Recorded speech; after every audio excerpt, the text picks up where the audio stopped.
Hey there, I want to talk a little bit about free speech and why I say it's an illusion. Before I do that, I want to show some funny, interesting stuff that I found here. I'm going to share my screen. Here we go. Here we go.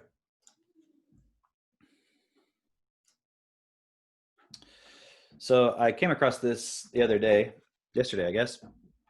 A Japanese robotics startup has invented a smart mask that translates into 8 languages. And I thought it was really interesting because basically it's like a mask that you would wear, for the whole protection against the virus. And it can translate into different languages. And what's interesting about it is if you kind of just project this out a little bit, okay, hold on. There was something that was really cool in here. It says, let's see if I can find it. Here we go. The mask's Bluetooth chip can connect to smartphones up to 32 feet or 10 meters away.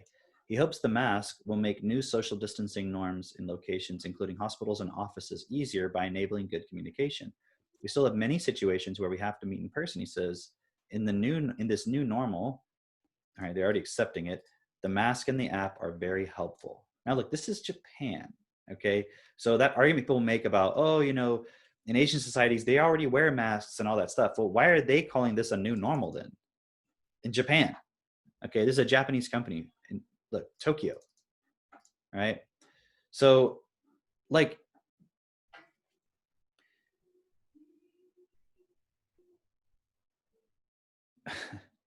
first of all the arguments aside about whether the masks are going to protect you from a virus or anything like that, okay, that aside, what is the number one objection people always have to homeschooling? I know this might seem off topic, right?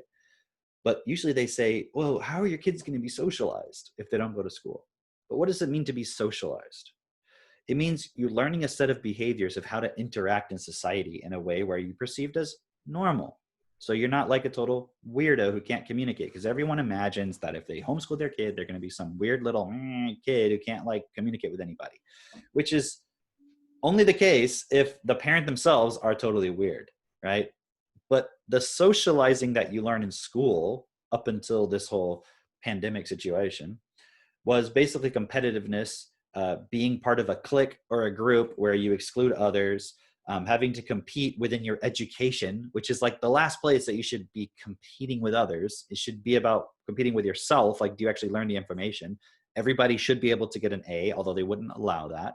Not everybody can get not everybody can get the same score on the SAT. They would have to scale it and change it because it's a scaled score, right? So it's by design filtering society. We talked about this at length in other videos. But my point is, what is the new normal, right? What is the normal of a society when you're going to school and you're being taught, put on the mask, don't sit near each other, right? And then people are even teaching their kids that at home now because they're like, well, I'm going to have to put them in school, so I'm going to teach them to wear the mask at home. I saw this really disturbing post Katie showed me of these people who put their kid in front of they were wearing the mask with their tablet, and they were like, one way to train your kids to wear the mask is tell them they can only have screen time whenever they're wearing a mask. So it's like training them to do it. When you're 4 and 5 and 6 and younger, and you're being trained to wear a mask all the time, when you become an adult, that mask is never going to come off because you're telling them you have to wear it. Otherwise, other people are going to die. A child, think about it. A child believes that Santa Claus is real. So do they understand, okay, it's not that everyone's literally going to die the moment I even take the mask. They're being trained to believe that if you go outside without a mask, other people are going to die. You might die, right? The older you get, the worse the chances are. And so look at what we're socializing people towards. And they're calling this the new normal, social distancing. So being distant from each other socially is going to be the new normal. And that's what this is pointing out. That's why I really thought this quote was cool. It says, he hopes the mask will make new social distancing norms, so it's already a norm, easier by enabling good communication. In other words, what they want to be able to do is have it that the mask, when you speak into it, it's translating what you're saying to send it to another app. Now imagine that just being extended to, you're not actually speaking to a person face to face anymore. You're only speaking through an app. Now, we already do this a lot. We speak to each other, on the phone. We send voice messages, text messages, emails. We do this all the time. So it's not like that's something new. But what the mask is creating, and the fear around the virus is creating, is the idea that you should never allow your actual voice to be heard by another person because you're too close. So people will get used to and be socialized as what's normal is you're just never communicating directly face to face with another person. Why is that a problem? Well, you go into a lot of areas as to why that's a problem. Check this out. Oh, that's not what I was looking for. Oh, here. Oh yeah, this is it. This I was looking for. Word entitlement. Now, this is a real thing as far as I know, although it's kind of made as a joke, although I think it's a real thing also. I don't know if it's actually real, but I know in reality it's possible. So I'm not really sure if this is a kind of a satire or if it's a real thing, but it still illustrates the point, which is, actually, let me put my do not disturb on real quick, just so I don't get any messages here. Do not disturb, there we go. Welcome to the first blockchain-based word entitlement system. We validate a person's right to say specific words. We started with the N word, but we'll soon release passes for the Z word, the A word, and the PQ word. I know what the N word is, I'm assuming. I don't know what those words are, okay? So it might be a joke. They're being sarcastic, but clearly we know what that means. But it's based on blockchain, okay? So what's the point there? In other words, what they do with this, it's kind of funny. It's like you can, you apply to be able to say the N word. Okay, so it says, look, are you a black person trapped in the body of a different race? Are you a rapper? Did your mothers sleep with 3 black men at the same time? Want it so badly that you will expire if you don't? I mean, obviously this is very satirical, right? And it's a little bit edgy for a lot of people, I'm sure. But the point is, it's illustrating the fact that with a blockchain technology, you could be given the right to say something, and then it can't be revoked because no one can go fuck with the blockchain. It can't be changed by a human being. Okay, and that's, I think, part of the whole point about blockchain technology is like once you set it, a human can't interfere with it. The problem is there's been other cases too where, for example, I don't remember the exact specifics. You can go look into this, but there's been like Patreon style things like that. I don't know if it was specifically Patreon. I think it's something in that vein where the rules of this particular thing, which allowed someone to either collect money or make money or something like that, according to the rules that were set in the blockchain, they violated them, and then they were forever locked out of it. They could never be a part of it ever again. Even though the rules themselves were in a way sort of vague, or it didn't really make sense, the application of it, the way that the rules interpreted this point. But the point is the human can't interfere with it in that context. So I just want you to imagine for a moment, blockchain technology, face masks as the new normal, meaning everyone just wears them all the time. Anytime you're out, you're not in your own home. And even then, might as well wear them, right? Because somebody went out, they might have it. You might as well just wear it. But, obviously that's going to be your own personal thing, whether you do it or not. But let's just say it becomes the new normal where you're instantly like taken to task if you're not wearing it outside. Okay, so we've all accepted this, right? Because, who knows? Maybe it'll keep you safe, and maybe you're saving some lives, so you should do it, even though 8 million children died of preventable causes last year. You didn't care about that. You didn't make any adjustments to your lifestyle.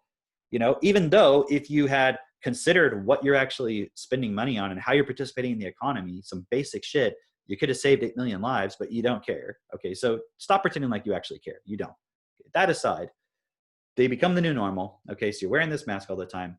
It's taking everything you say through a literal filter, okay, because you're breathing through it, but literally through a filter because it's got some technology that's going to an app, or it could be on the 5G network at this point. Okay, literally like you don't even have a phone anymore because the network itself, okay, so it's just communicating to the 5G network, and everything you say is being processed through a algorithmic filter, and you're allowed to say certain words, and you're not allowed to say certain words. For example, let's say it's a black person. Would a black, and just ask for yourself, okay, just given the current political climate, would a black person be allowed to say, let's say in America, I am proud of my race, I am proud of my skin color? Okay, yes, I would say they would be able, that would be, everyone would say that's totally cool. Would a white person be able to say that? A white person? And you might say, well, I mean, you're probably going to say, depends on the you see what I mean? Like, look at it for yourself, right? Let's imagine you have a person running for president and they say, I'm a black person, I am proud of being black. And that's a part of my identity. And I want to bring that into everything I do. People would say, yay, great. If a white person said that, we would say, whoa, buddy. Okay. Now, I'm not making a judgment right in this very moment because I'm not trying to make the conversation about that. So we're suspending that point for a moment. But just look at the possibility. So whether you agree with that point or not, that's not the point I'm making. Let's just look at the point of everything you're saying is through a filter. Okay. Filtered through 5G technology and then potentially through blockchain, where the rules, once they're given, they can't be revoked, right? So it's like, you're decided at birth, you're white. You're decided at birth, you're this race, you're this gender, you're this whatever. Now, the blockchain technology says, based on that, you're allowed to say certain things and you're not allowed to say things, because the most dangerous thing in the world is white nationalists and white supremacists. So anything that even is close to that, you cannot say it. Okay. So you're now going to be restricted based on that. And it's conceivable. Would you agree? Conceivable if the people who are running the system and making the rules have that ideology within them. Okay. So is free speech real? Well, let's look at it from another angle. Okay. This already exists, by the way. And you might think, what are you talking about? Like, no one's telling me what I can or can't say. Well, not in the sense that I described, but in this sense, it's very real. You do not have free speech already. Okay. Now, there's no government or technology 100% all the time controlling what you say. Although there are some things that if I say them right now, which maybe I would have no intention of saying, but if I did say them, it is possible, depending on the platform I'm on, that would be removed. And it may not even be something that's like racially charged or sexist or anything that's technically offensive. It could just be talking about, a particular disease and whether a certain medication or treatment is effective or something like that. It could be something just like that. It's not even like an offensive thing. In other words, certain things that go against what the rules are of what you're allowed to say. So that already exists, very much so. I mean, you can go and see this is the case. All right. You'll be removed from platforms if you talk about certain things, or if you just are deemed by the mob to be someone who's offensive and full of hate, even if someone else might disagree, as long as enough people with the right mindset complain, then you can be taken off the platforms. So that already exists. But let's just talk about interpersonal face-to-face, because we still have that level of no one's controlling physically what I say when I'm face-to-face with another person. But here's how you are controlled that way. Because your vocabulary, meaning all of the words you know, which is also all of the meanings of those words, was programmed into you in the first 7 years, roughly, of your life, maybe even before. So if you grew up in a very low income environment where there was lots of conflict and people who were not really very well educated from the perspective of they actually know anything, like they just have a very set, limited amount of vocabulary and things they know about. Like, for example, they don't even know how a computer actually works. They don't even know, how a car engine works. They don't know, like they never read any real books. Like they just go to their job, they watch TV, and that's their whole world. Is just it's completely limited because their vocabulary is very low and they don't know a lot. Like they don't know how biology works. Like they literally don't know anything. Okay, other than just what they're told on TV and what they do at their job. Okay, and that's not just the super low income people, by the way. That's most people. Most people who you even think are getting paid a relatively high income, like 100,000, 200K, which is not really actually that much, but from the perspective of the average person, they're like, wow, 200,000. right? But it's really not much. But even a person at that level with like a college degree, a PhD, or a master's degree, and they have a good job and so forth, most of those people have a very limited vocabulary. They don't know a lot about other things, but their vocabulary allows them to have a more high paying job. So at least you would want that, right? But think about all the things that your parents didn't explain to you when you were a child, right? That, if it's not a part of your vocabulary in the first 7, or not even just the things they didn't explain to you, the things they weren't doing, the things they weren't engaged in, the things they weren't interested in, the things they didn't expose you to, right? That is going to limit your identity, what you think about, how you think about things, what you understand, and so forth. That's why when you watch the videos of our kids, Max and Seneca, we're just educating them on everything. So Max is building electronic circuits, and we just got a new, we just bought Katie designed an aquarium from scratch, like with real actual plants and stuff. It's incredible. I'll put some videos up. So they're learning about all that stuff. We have a garden. We talk about, how the car engine works. We talk about how our bodies work. We talk about all kinds of stuff, and we explain stuff. And Max is watching tutorial videos on building electronic circuits, and he can talk about the resistors and the capacitors. And you've seen all that stuff most likely on my YouTube channel, on my Facebook. But we're exposing them to information, building their vocabulary so they can understand and communicate. And that's something we're doing by design. Most people don't do that with their kids. Most people just put their kids in front of the TV nowadays, or the iPad and the iPhone and so forth nowadays.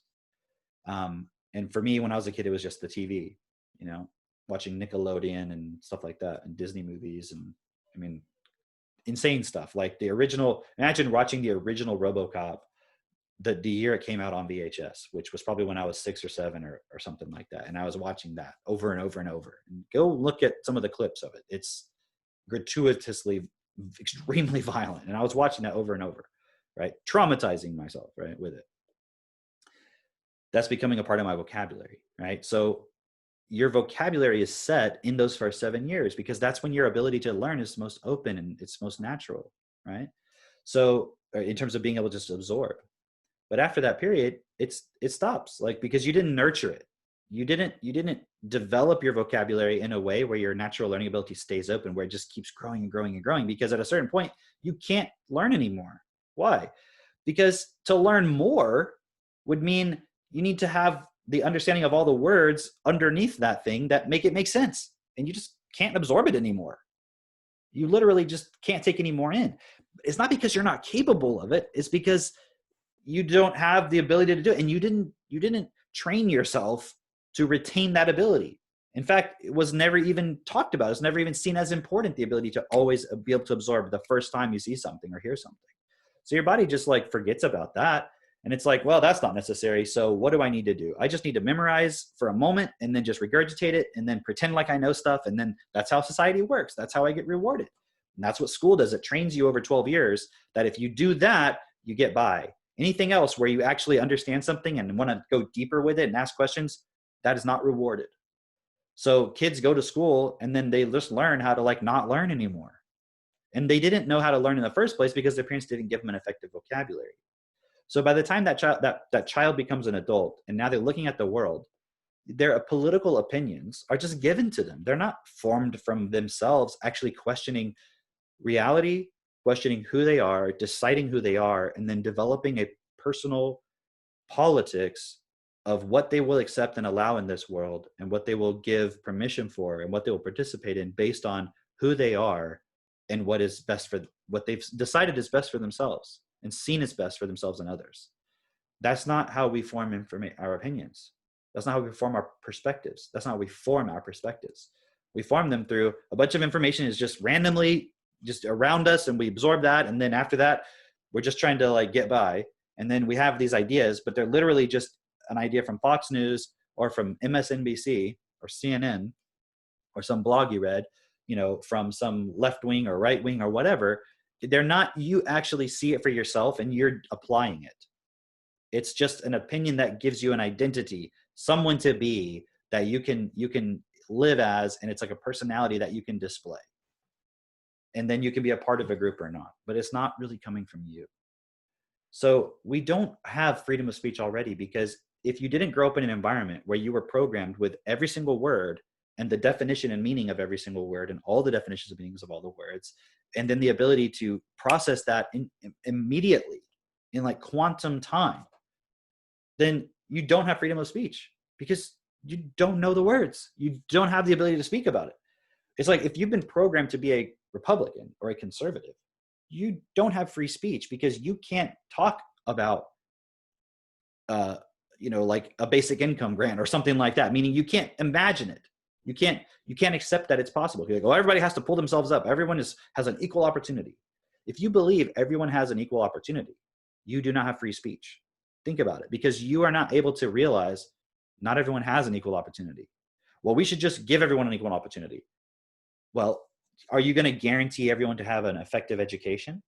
Because if you don't, then how can everyone have an equal opportunity? Well, everyone has the opportunity to go to school. Okay, look at the schools. They're not effective.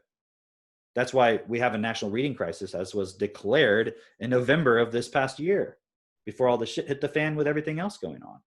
That was come on, that's the most important problem right now, is children don't know how to read. So if you can't take any book and read it and understand it the first time you read it, you are limited. You do not have free speech. Free speech is not just the words that come out of your mouth. Like, I can say these words. I'm allowed to say these words. It's the ability to actually speak about things and talk about things and discuss things and actually understand other people's speech. Think about it. When someone talks to you, do you understand what they're saying? Do you understand what other people are saying? Or are you just reacting according to your opinions? Your speech is limited by your opinions. You are not free. The only way to free yourself within your speech is to develop the most effective vocabulary possible, which is to learn every word that exists. And that is possible. That's what TechnoTutor is. And when you work with your natural learning ability and you open it back up, your whole life will change because you'll be able to do things you never thought you could do. That's why you should look into it. Okay. So at this point, it should be clear to you, if you weren't programmed to be able to process a certain type of information, you are not free within that. You might have the legal right to talk about something, but that doesn't mean you can actually do it. Doesn't mean you can actually speak about anything and understand anything. So you're limited, therefore you're not free. Free means no limitations in this context. Okay, so something to consider, and leave me some feedback if you want me to expand on any of those points anymore. All right, take care.